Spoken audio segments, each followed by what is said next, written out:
Mes chers collègues, mesdames, messieurs, c'est un plaisir pour moi d'être ici pour ouvrir cette troisième journée annuelle de l'IFRES. J'imagine que la plupart d'entre vous savent de quoi il s'agit. Il s'agit bien d'un institut de formation et de recherche dans l'enseignement supérieur, parce qu'effectivement, il n'est point de métiers qui ne s'apprennent. Et j'ai toujours été personnellement frappé par le fait que dans les universités, nous sommes affligés d'une longue tradition de persuasion, de savoir-faire sans apprendre, pour ce qui concerne l'enseignement et les techniques d'enseignement. C'est un immense mystère pour moi et je n'ai jamais vraiment bien compris d'où venait cette ferme assurance qu'ont eu pendant de nombreuses générations les professeurs d'université, convaincus du fait qu'ils étaient nés enseignants. Et ça, c'est vraiment quelque chose d'étonnant de la part de gens qui, par ailleurs, pour beaucoup d'autres choses, et dans leur métier de recherche, etc., n'arrêtent pas de se remettre en question, en tout cas la majorité d'entre eux. Et il y a là une discordance qui est curieuse et qui est liée à l'enseignement. On a du talent ou on n'en a pas. Voilà. Et puisque j'ai du talent, je ne dois évidemment rien apprendre.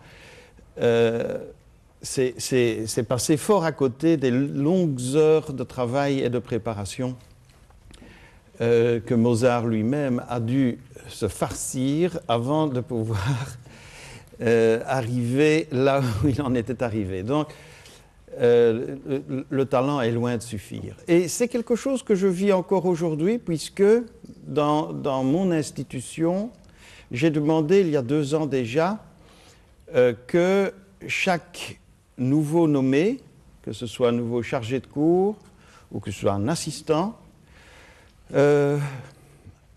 passe par une formation de l'IFRES.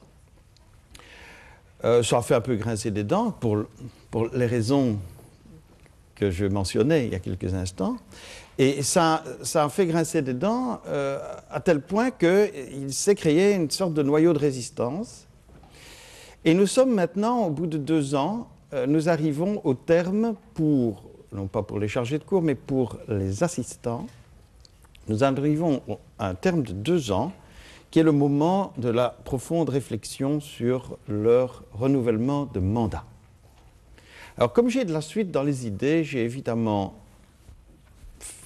eu la curiosité de me renseigner sur qui avait suivi ces formations, et je me suis rendu compte que ça avait eu un succès certain, et donc la grande majorité des nouveaux assistants s'étaient pliés à l'injonction, ou partiellement, ou en avaient eu suffisamment l'intention que pour s'inscrire, ce qui peut quand même être pris comme une attitude positive.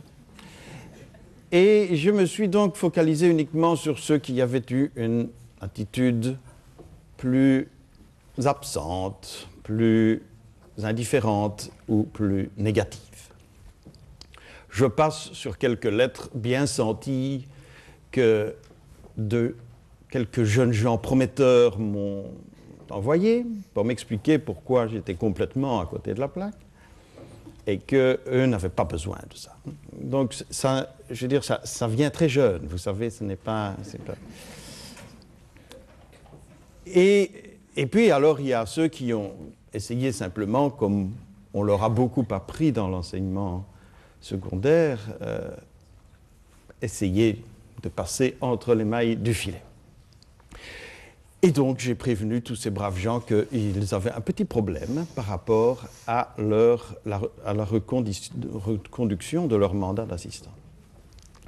Ça a été un peu un électrochoc, donc on a vu tout de suite la différence, effectivement. Donc, il ne reste plus qu'un petit noyau dur, très dur, qui lui reste très convaincu. Et comme moi, je suis aussi têtu, ça ne va pas fort s'arranger, je pense. Mais bon, voilà. Ceci dit, J'ai aussi eu de la résistance du côté des chargés de cours, bien entendu, et beaucoup ont ont des justifications très élaborées pour m'expliquer pourquoi c'est vraiment pas indispensable. Quoi qu'il en soit, c'est donc, vous l'avez compris, une règle dans la maison, et ça, il en sera ainsi de plus en plus fermement. Et tout simplement, je m'adresse évidemment pas au bon public ici, puisque vous êtes là. Donc, c'est que vous êtes bien conscient de la nécessité des formations que l'on peut suivre. Mais je m'étonne toujours que dans un monde de l'enseignement supérieur, et en particulier de l'université, on ait une difficulté à comprendre qu'il puisse exister une activité pour laquelle on n'ait pas besoin de formation, de mise à jour, d'information, de partage d'informations avec les autres, de réflexion sur soi-même, de réflexion sur son travail, de réflexion sur l'efficacité de ce qu'on fait, et de réflexion sur l'utilité de ce qu'on fait. Et je prenais l'exemple de Mozart, mais il y a évidemment beaucoup de talents artistiques divers. On n'est pas un acteur et on n'est pas un grand acteur sans avoir énormément travaillé, sans avoir essayé d'améliorer, de partager, d'échanger avec les autres ses méthodes, son approche, sa réflexion sur son métier. Et donc, il s'agit là de métiers, et je prends volontiers des métiers artistiques parce que quand on va voir un film avec un bon acteur, on ne se rend pas compte, et heureusement, du travail qu'il y a derrière.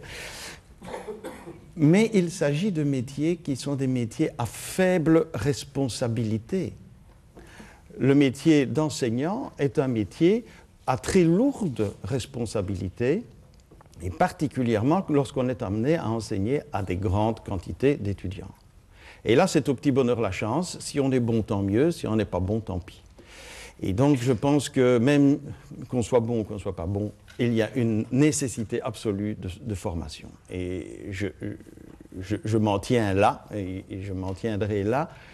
Ça ne veut pas dire automatiquement que ce qui se fait dans les environnements de formation, comme à l'IFRES, est par définition excellent. La démonstration doit venir aussi. La critique peut être entendue, elle peut être formulée, elle doit être entendue. Mais ça, c'est déjà une relation qui demande que l'on s'implique. Et c'est pour ça que j'espère et je continuerai à encourager chacun dans cette institution à s'impliquer, à dialoguer, à entamer une discussion sur soi-même et sur les autres, sur l'enseignement en général, sur la formation et sur le progrès que chacun peut faire, bien entendu, dans ce domaine. Ça me paraît tout à fait essentiel dans les institutions d'enseignement, avec l'immense responsabilité que cela implique.